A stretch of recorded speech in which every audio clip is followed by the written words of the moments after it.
Nang makatapos bilang isang engineer si Jess Fallier, akala niya lubusan na niyang matutulungan ng kanyang pamilya. That time, I was single, so I took the responsibility and I volunteered to support my family financially. Nakapagtrabaho si Jess sa isang telecommunications company. May magandang kinikita, kaya baliwala sa kanya ang paggastos. Third year, fourth year, I had this problem with credit card debts. Dito na nagsimula ang kanyang problema. Binata, may magandang kinikita, pero wala na siyang maibigay sa pamilya. Baon pa sa utang. Nay, yung tuition pinibunso, baka pwedeng manghiram muna tayo kay ate. Talagang wala ako, Nay.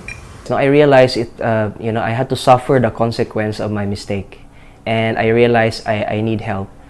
But somewhere deep inside me, I was thinking, I felt there should be a way to do everything again. Oh, Jess, Bro. ba't ang lungkot mo? Hindi naman. Ako ba? Tara, sama ka sa amin, gala tayo. Hindi. Sige, kayo na lang, bro. Sigurado ka? Okay. Someone invited me to attend a talk and to listen to some financial concepts. The speaker added okay, how much you earn per month, and then you try to add it up to how many years you've been working. So mentally, I tried to add, and the speaker asked another question. He said, okay, how much is the total and where is it now? Naging wake-up call kay Jess ang pag-attend niya sa isang seminar. Tagos sa puso ang mensahe ng speaker.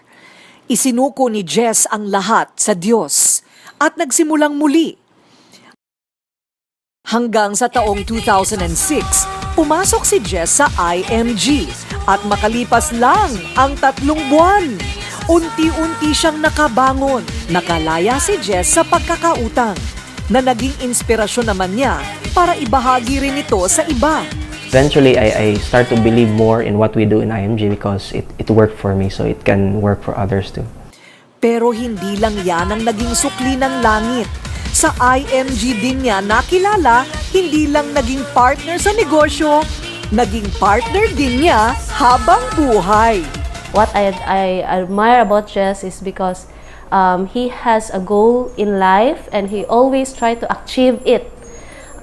Try to do whatever it takes. I believe I can fly.